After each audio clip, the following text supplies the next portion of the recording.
मैंने सारे सहारे छोड़ दिए, मैंने सारे सहारे छोड़ दिए, बस तेरा सहारा काफी है, बस तेरा सहारा काफी है। मैंने तेरे लिए जोग लिया और छोड़े जगत का भोग दिया, मैंने तेरे लिए ही जोग लिया और मोह जगत का छोड़ दिया। यूं रो के बुलाना काम मेरा, जय हो यूं रो के बुलाना काम मेरा, बस आना तुम्हारा बाकी है, यूं रो के बुलाना काम मेरा, बस तुम्हारा आना। बोलिए राधा रानी सरकार की जय हो। अब महाराज आपका नंबर है, बताओ कल कौन कौन सी कथाएं सुनी थी, बताओ। अच्छा कौन बताएगा, सभी आए थे ना, तो कोई कोई एक एक करके बता दो। इतनी सारी कथाएं श्रवण करी थी, तभी तो पता चलेगा कि तुम कथा सुनते हो, है ना। तो बताओ।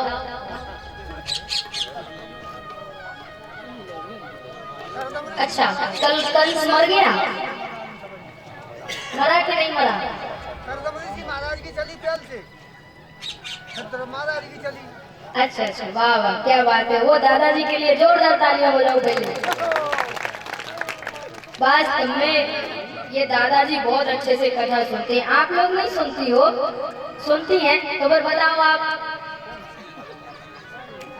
नहीं पता, भूल गए?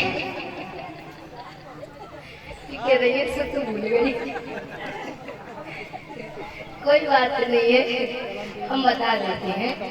कल महाराज अनेक कथाओं का श्रवण पान किया, समुद्र मंथन, गजग्राह की कथा, अजामिल की कथा, कपिल देव भगवान की कथा, राम जी का जन्म श्रवण किया, वामन भगवान की कथा श्रवण की और विराम बेला की और लाला के जन्म उत्सव का आनंद लिया। यही सुनी थी कि नहीं सुनी? तो ठीक है। अब महाराज लाला का जन्म हुआ, सभी महाराज नंद बाबा के यहाँ जा रहे हैं। बाबा के यहाँ 85 साल की उम्र में बाबा को छोरा की प्राप्ति हुई है। बुढ़ापे में लाला जायो है। सभी महाराज गोकुलवासी दौड़े दौड़े जा रहे हैं लाला के दर्शन करने के लिए। आज महाराज नंद बाबा ने अपनी, जिसमें 9 लाख गौएं थी, 9 लाख गौएं वो थी जो दूध देती थी, और जो दूध नहीं देती थी उनकी तो कोई गिनती नहीं थी। अपनी गौशाला खोल दी, कुबेर के खजाने खोल दिए नंद बाबा ने आज, कि जिसको जो चाहिए वो ले जाए। आज खुशी का ठिकाना नहीं है, इतनी प्रसन्नता है नंद बाबा को। अलग अलग दरवाजे लगे हैं, एक दरवाजे पर बर्तन मिल रहे हैं, एक दरवाजे पर सोना मिल रहा है, एक दरवाजे पर चांदी मिल रही है, एक दरवाजे पर गऊओं का दान हो रहा है, एक दरवाजे पर वस्त्र मिल रहे हैं, एक दरवाजे पर सुंदर सुंदर आभूषण मिल रहे हैं। जिसको जो चाहिए हो रहा है वो उस दरवाजे पर पहुंच जाता है और लेकर के आता है। अब रास्ते में एक दूसरे से मिलते हैं तो कहते हैं भैया तू का लेके आयो? बोले भैया मैं तो चांदी लेके आयो। बोले तू का लेके आयो? बोले भैया मैं तो सोनो लेके आयो। बोले सोनो कौन से नंबर पे मिल रहा, कौन से दरवाजे पे? बोले भैया 5वें नंबर के दरवाजे पे जाकर के स्वर्ण की प्राप्ति हो रही थी, तो उसने चांदी को वहीं फेंक दिया और सोना लेने के लिए भागा। आज इस प्रकार से नंद बाबा ने सबको बधाई दी है लाला के उत्सव की। सभी झूम झूम के नाच रहे हैं, गा रहे हैं, बधाई दे रहे हैं, बधाई ले रहे हैं। जैसे कि कल हमने आप सबको बधाई दी, आपने भी हमें बधाई दी। इस प्रकार से लाला का उत्सव मनाया जा रहा है। लेकिन यदि देखा जाए तो लाला का जन्म कहाँ हुआ? मथुरा में, अपने मामा के यहाँ, कंस मामा के यहाँ कारागृह में, जेल में भगवान का जन्म हुआ। तो बधाई कहाँ बजनी थी? बधाई कहाँ गबनी थी? बधाई किसको देनी थी? यशोदा मैया को, नंद बाबा को, या फिर देवकी मैया और वसुदेव जी को?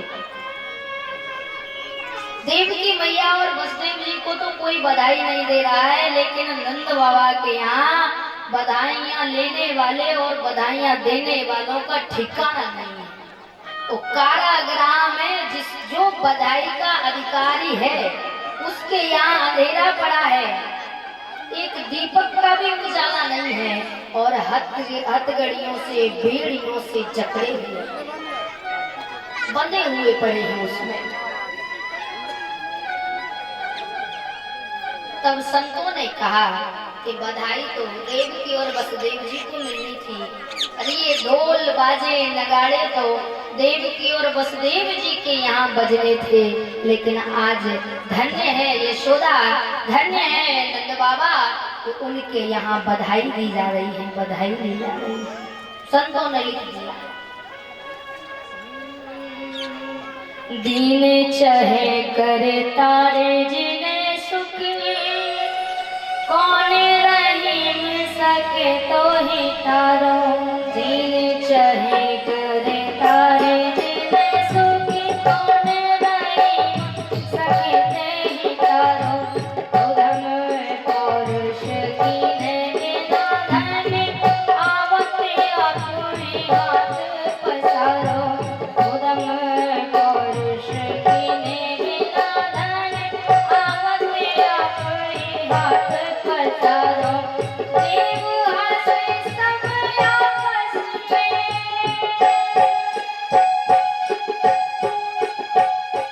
देव हंसे सब आपस में, विधि के प्रपंच नहीं साथ है डालो।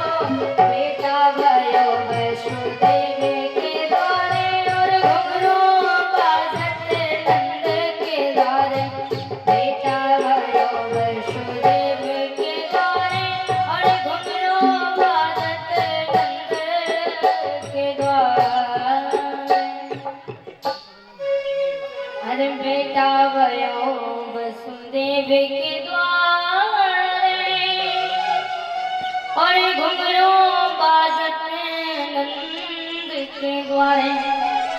संतों ने लिख दिया कि बेटा भयो वसुदेव के द्वारे, और घुंघरू बाजत नंद के द्वारे। इस प्रकार से सभी बधाई दे रहे हैं, बधाई दे रहे हैं, खुशियां मनाई जा रही हैं। लेकिन महाराज मथुरा के क्या हाल है? जो कन्या यशोदा मैया की सैया पर लेटी हुई थी, वसुदेव जी ने अपने लाला को वहां सुला दिया, उस कन्या को उठा करके ले गए। और जैसे ही वो कन्या कारागृह में पहुंची तो सब महाराज जो बड़े बड़े लोहे के गेट थे सब ताकीता लग जाते हैं। नंद बाबा के पैरों में, हाथों में हथकड़ियां भी बंध जाती हैं। जैसे ही वो कन्या वो कारागृह में प्रवेश करी तो उसने जोर जोर से रोना प्रारंभ कर दिया। और जो भगवान ने अपने योग माया से सभी सैनिकों को सुला दिया था, आज वो योग माया भी वहां से चली गई और सैनिकों की नींद टूटी तो कन्या के रोने की आवाज सुनाई दी। कन्या के रोने की आवाज सुनाई दी तो सैनिकों ने भागे भागे और कंस मामा के पास पहुंचे। ये देखो मामा बड़े बेकार होते हैं। देखो हम अपने मामा की भी बात नहीं कर रहे हैं और आपके मामा की भी नहीं बात कर रहे हैं, लेकिन हम तो जो देखो जो शास्त्र में है वो वाले मामा की बात कर रहे हैं। एक मामा है शगुनी मामा, दूसरे हैं मारीच मामा और तीसरे हैं कंस मामा।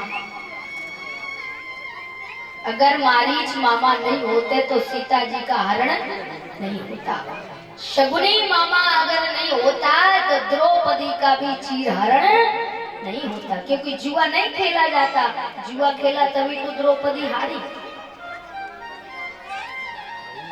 और ये कंस मामा जो कि स्वयं अपने भानेज को मारने के लिए अनेक प्रयास करता है, अनेक प्रयास करता है, लेकिन अंत में हार ही होती है। इसलिए कह रही हूँ कि मामाओं से सावधान रहें। लेकिन देखो सभी मामाओं से नहीं, हमारे भी दो दो मामा बैठे हैं यहाँ। हमारे लिए जो भोजन बनाते हैं वो भी मामा जी है, जो पाठ कर रहे हैं वो भी मामा जी है। आज तो हम भी फंस गए।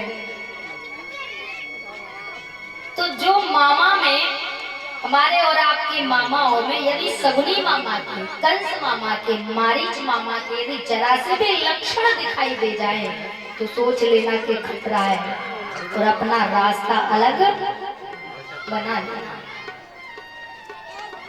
कंस मामा महाराज भागे भागे कंस मामा के पास पहुंचे और कहा, अरे महाराज, आपका जो काल है उसने जन्म ले लिया है। आकाशवाणी हुई थी कि 8वां गर्भ देवकी का काल होगा, आपका काल होगा, आपका काल होगा। आज आपका काल जन्म ले चुका है। कंस को तो वैसे ही चिंता में दिन रात नींद नहीं आती थी। आज जब उसने सुना कि मेरे काल ने जन्म